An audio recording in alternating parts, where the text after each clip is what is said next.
A man looked into his wife's eyes and firmly said, "I'm in love with another woman. I want a divorce." His wife, who seemed to have been expecting those very words, took a deep breath and replied, "All right, my love, I'll give you the divorce, but I have one condition. Our son can't suffer from this sudden separation. So for 1 month, I want you to carry me to our bedroom every day before bed. After that, we can go ahead with the divorce." The man, surprised by her request, thought it was a bit strange, but agreed. He thought it was a silly condition, but consented for their son's sake. On the first day, the man carried his wife in his arms while their son watched excitedly. "Daddy's carrying Mommy!" The boy cheered, laughing, for the first time in a long time.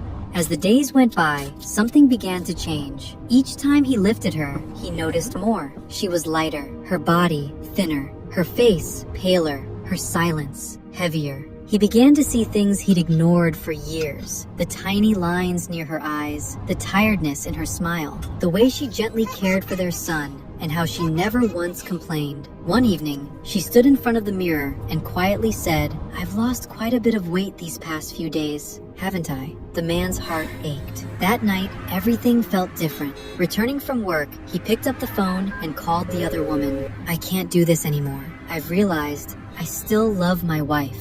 He stopped by a florist, bought a bouquet, and wrote on the card, "I'll carry you in my arms for the rest of my life." Excited, he rushed home. But as he stepped in, he found his son crying. "Daddy, Mommy's in the bedroom, and she won't wake up."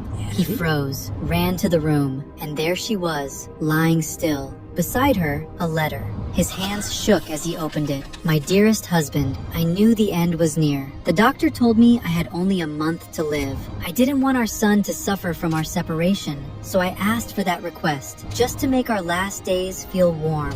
Thank you for carrying me again, even if unknowingly. Thank you for loving me again, even if for a short while. Please take care of our son. He needs you now more than ever. Forever, your love." The man fell to his knees, overwhelmed with grief. He had rediscovered love, but too late, because sometimes life gives us one last chance to remember what truly matters, not through words, but through presence, care, and small daily actions.